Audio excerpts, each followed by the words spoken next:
Hi there, and welcome to the second ever DS London video podcast. Just yesterday, we attended the London Anime Convention at the Rocket Centre in North London. On the main stage, some of the representatives from some of the UK's leading gaming communities talked about what it is to be part of a gaming community and creating a blog or a podcast. Please note, some of the audio is a bit messy to start with, but I hope you can stay with it and it clears up as it goes along. And also special mention to Mark Boss, who helped record this entire podcast. I hope you enjoy it. That's Lee, out. Does the UK games community matter as a whole? Does it matter to the industry? Is it important? The answer to us, and of course to yourself, is obviously yes. I think that there is a place for us, and I think that place is becoming increasingly big, whereas I actually think that the official games space is something that publishers are not as interested in, or not as focused on. They're starting to focus away from that onto smaller community sites like ourselves. The interesting thing about games community sites is they're often started as a group of friends. If you have any intention of taking it further than that, one very important thing you have to do is figure out how you're going to serve the games community as a whole, rather than your games community. We mainly got around simply by sheer bloody-minded persistence. Sticking to it is one of the most important things, because most podcasts, most websites normally give up within the first 3 months, few episodes, whatever, because there is more work to the match, you might think. People will be very familiar with, from Xbox Live and PSN in particular, just via behaviour, homophobia, racism, etc., etc., etc. And we wanted to get a community together where that kind of thing wasn't even part just wouldn't be tolerated or allowed. You're not going to be expecting hits of ESPN level in the first, well, potentially ever, but that doesn't mean it's not worth doing. One thing that we wanted to talk about was events, which are an excellent way of building a community. Joe has something to say about that. He explains first of all what the DS London Meetup is and how it works. First of all, I just want to say two things. Thanks for inviting us over to this panel. Sure think it's an interesting topics covered tonight. And secondly, I just want to apologise in advance. Should I lose my voice halfway through this interview as I have a bit of a sore throat?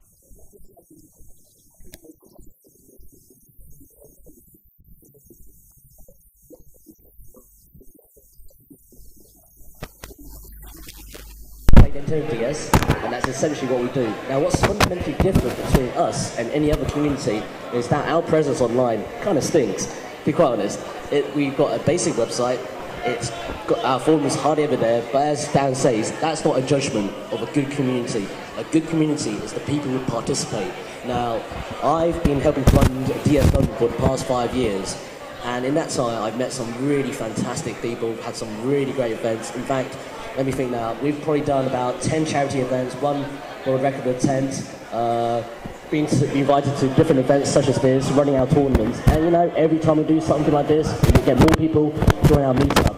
And to talk about our meetup itself, we've been running over 100 meetups. We meet twice a month, we just go to a pub, like I said earlier, and we just play PS. Relating to the original question, why is community important in the UK company? Well, every community has a strong focus, and sometimes the games companies don't do it quite right, don't quite fill the gap, and that's where communities come in. They can feed back to the companies potentially and tell them, here's this thing, you may want to look at it, and you never know, something from the community can actually fill that gap, bubble up to the top of the games company, and something better, we can progress as a gaming community.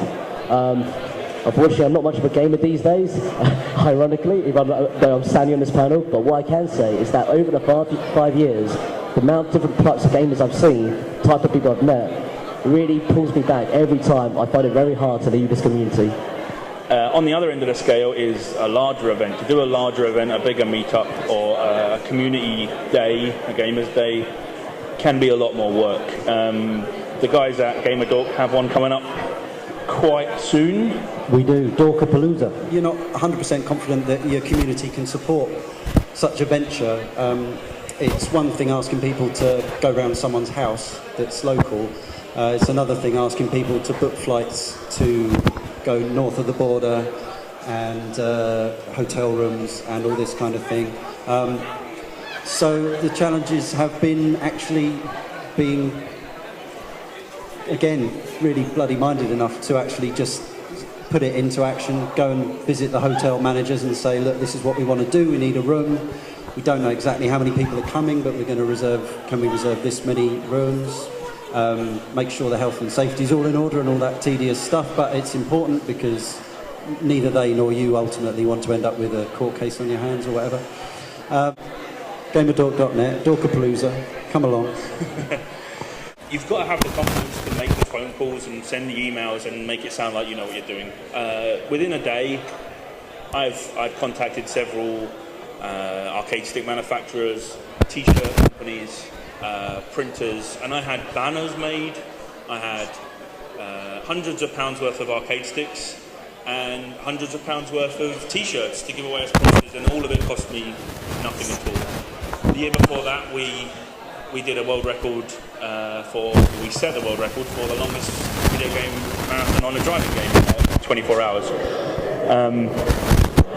For that, we contacted EA. We were using Burnout Paradise. EA were very open to it. It was publicity for their game. They had new content coming out for the game. They cared a lot about that. EA sent us the loan of 12 TVs. I should also say, it would be remiss of me not to say that in tandem with our Dorkapalooza is a charity drive for Children's Hospice Association. And that is always a good thing to do. Trying to raise £5,000 for them. There's literally no excuse for doing a world record that isn't based on a charity, because that's lazy and it's free advertising. You can call it a bit cold if you want. There's charities, all sorts of charities out there. If you can't think of a charity to support, there's a charity called Games Aid, who are a video games based charity who raise money through video game things. How easy is that? You ring up Games Aid, they'll be publicising your record for you, your event. It seems a little cold-hearted to use charity as advertising, but in the end you are doing something good. You shouldn't think of it like that. If you want to be a part of a video game community, or you want to start your own, this is some information that might be useful. So when we started Ready Up, I think the initial reasoning behind it basically came from Dan feeling that he would like to express all his thoughts and feelings and passion about gaming, but just starting your own blog by yourself is firstly a bit lonely and it's quite hard, and also do you actually have something that you have to say every day, because actually keeping up a blog on your own is quite hard work. And I'm sure some of you have tried doing that, and it can be really hard going. So if you had the same sort of thing, but with a bunch of friends, that seems like it would be firstly easier and more fun. And that was the basis for Ready Up, nothing more complicated than that. Try not to think, oh well, all those people probably got it because they're all professional writers or they have some special qualification. They don't. The qualification is being interested in video games and feeling that you are able to express that well. That is the only qualification. That is also, by the way, the only qualification really for being a professional games journalist, which I also do as my day job. So if you want to write for a magazine or a website that does pay, just send them a review you wrote and say that you want to do it. Trust me, that is how we all got our jobs. We didn't do some special journalism course. I assure you, most people just sent stuff to magazines and said, I want to write, and whoever was the best, they gave a shot to, and that is how it works. So maybe we should ask people want to do questions about that. Can we recommend any podcast? No, I can't. Well, of course, there is the Ready Up podcast, which is fairly new, but obviously the one we have. We actually had Chris Remo of Idle Thumbs on our show last. Yeah. So yeah, I recommend GamerDork, but other than that, Ready Up's all right. No, I mean, if you're looking for insight into games, then there are personal favourites of mine. To be honest, I'm a bit of a. It's going to be a bit of an easy answer, and you're going to. I listen to the Giant Bombcast every episode. They are really interesting guys. If something annoys me about a podcast, I just can't listen to it anymore. So I'm quite fickle like that. So obviously, I just listen to GamerDork and my own podcast. But no, if you're looking for UK podcasts, I think the best place to find gaming podcasts I'll leave this one to Lina. Unified Gamers Network is a little association that we're members of.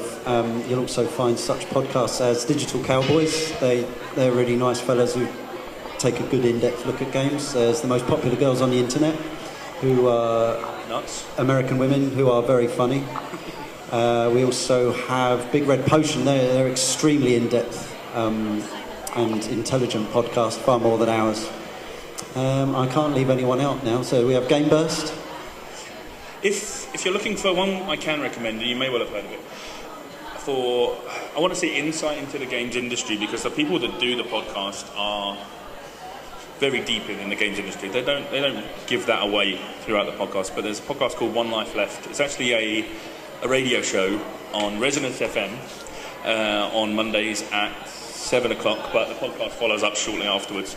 That's run by a guy called Steve Curran, who's a games developer, and Simon Byron, who's a games PR. And they have a lot of interesting things to say about, and they'll often have industry insiders on their podcast giving you really good info. One Life Left, absolutely hilarious, absolutely hilarious. I listen to a few podcasts, sometimes they're a bit, Hit and miss. formal, but One Life Left, definitely very good. It's an award-winning podcast. You mentioned about trying to, you said that with Ready Up it's kind of 50-50 in terms of guys and girls who both run it, which is unusual for some of the sites, perhaps one might say.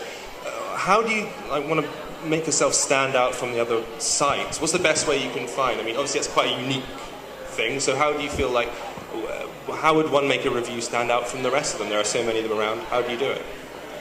Is a USP, to use the corporate word for it, a unique selling point. I guess Ready Up's unique selling point is the large, diverse team of a considerable amount of girls and a considerable amount of guys. And I had just come off of the UK Fragdolls, so I'd just finished working with Ubisoft and Fragdolls, and so I had a lot of information and a lot of experience with working with other girls in the industry and trying to build a sort of female gaming community base. So that was something I knew a bit about. And as I say, when we first started, it was quite easy to recruit girls. I knew a lot of girls who were into games, so that was easy. So we used that and we said, okay, well, let's make our group really diverse. Let's not make it about girls like Fragdolls was, but let's make it really diverse. And so it went from, we can have girls and guys, to, we can have people who are really hardcore gamers or only specifically into sports games, and we can bring all of those people together,